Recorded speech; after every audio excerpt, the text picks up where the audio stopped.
en arrivons aux explications de vote sur l'ensemble du texte. Premier orateur pour le groupe de la France Insoumise, M. Lachaud, pour un temps de parole maximal de 5 minutes. Bien, merci Monsieur le Président, Madame la Ministre, mes chers collègues. Notre objectif était de rendre la confiance dans l'action publique, puis dans l'action politique, vu que le titre de cette loi a changé au fur et à mesure que son champ d'application se restreignait à peau de chagrin, dirons-nous. Donc on a passé un mois en séance nocturne pour traiter de l'intendance du Sénat ou de l'Assemblée nationale.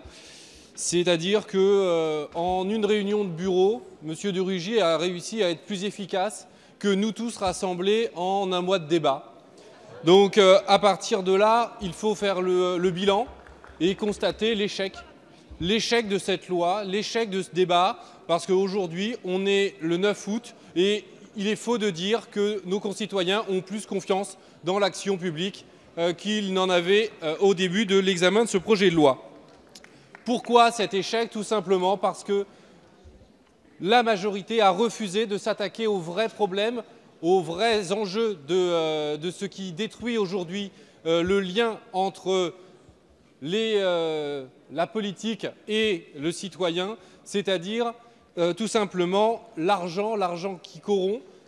Et aujourd'hui, on fait le bilan de cette loi, rien contre les conflits d'intérêts, rien contre le pantouflage, rien qui ne s'attaque réellement aux corrupteurs. Et donc, à partir de ce moment-là, il faut aussi se rendre compte de l'enjeu qui était le nôtre. Et aussi ce qu'il y a derrière cette réforme qui ne dit pas son nom. Parce que cette loi ordinaire, puis la loi organique dont nous discutons aujourd'hui, ces lois s'inscrivent dans un projet plus global qui va aboutir au mois d'octobre avec la réforme constitutionnelle. Le problème, c'est que nous avons traité de la loi organique sans discuter de cette loi constitutionnelle.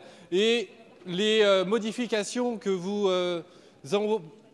impliquez sur les questions des députés, tout ça laisse penser à une modification profonde de notre régime. Le rabaissement du Parlement à n'en plus finir, à tout bout de champ, quels que soient les motifs, laisse penser, et on l'a encore vu avec le comportement du président Macron sur la convocation du congrès de Versailles, à une présidentialisation accrue.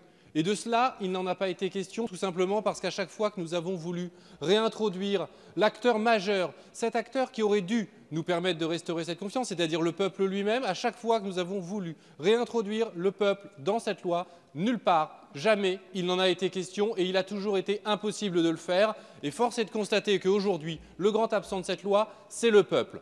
Alors qu'il était indispensable de donner toute sa place au peuple et de lui rendre son rôle de constituant, parce que c'est en redonnant ce rôle de constituant, en rétablissant une assemblée constituante et en refondant notre République, en permettant au peuple de se refonder lui-même, en refondant les institutions de notre République, que nous aurions pu restaurer cette confiance. Vous avez fait un choix inverse. Aujourd'hui, la confiance, il n'y en a pas plus qu'avant, voire même il y en a moins en exposant l'ensemble des turpitudes de quelques-uns au détriment de la majorité, une fois de plus. Et donc, la première victime de cette loi, c'est l'intérêt général, c'est la chose publique, c'est la République en elle-même. Merci.